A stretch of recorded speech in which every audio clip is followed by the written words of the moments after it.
Single whip is one of the more profound moves of the Tai Chi sets, whether it's Yang or Chen, Sun, Wu, or Fu. It's a very prominent posture that everybody instantly recognizes as Tai Chi. About 5 or 6 years ago, Rod Morin up in Canada asked me to come up and do a seminar on the dim mak of Tai Chi. And we broke down the Tai Chi, and unfortunately the filming didn't come out. So what I did was I took a look through the old footage. I was actually disappointed, as much so as Rod was, that it didn't come out. But I did manage to come up with one clip that's okay, and it's going to be following.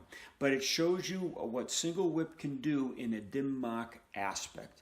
Now, the difference I see between Kyusho and dim mak was related to the blood. And the Kyusho is related to just vital structures, which includes the blood as well.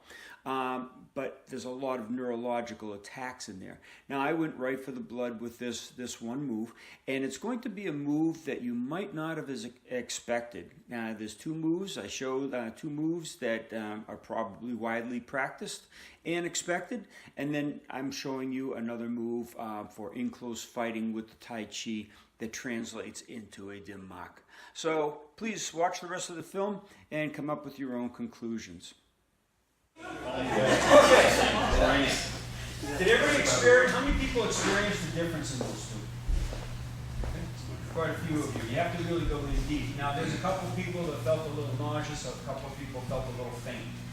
Now when you attack the blood, invariably you cause what's called a vasovagal response, which your blood pressure instantly lowers. It's a self-protective system of the body to get you prone and relaxed so your body can heal itself. Well, what happens is it affects your stomach. Okay, it gets you a little nauseous, like I said. It'll make you break out in cold sweats. Okay, it'll make you shake. It'll make you weak. Okay, it takes a little longer than the Kyusho, but it has more deeper ramifications on the human body. But it's good to study both.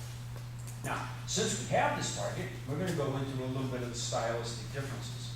And as I mentioned, we're going to work with Tai Chi a lot with this application to see some of the ramifications of it.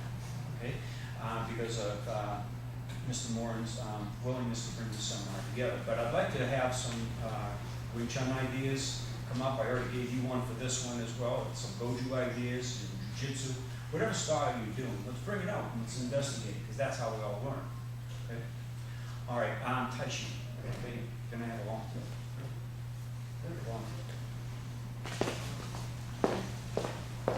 Not only puts on a seminar for it, but volunteers. Okay. Now, you have something called single whip. Okay, it's in all the Tai Chi styles, and everybody knows it. Good techniques. Now, as he comes in with this strike, okay, for one example, I can go into this and then strike this. Okay? And that's good surface material. I can understand that. I would use that more for a Kyusho attack. Okay? Or if he's on the outside, maybe I grab this here and I come right up underneath with this as well to jab into that area.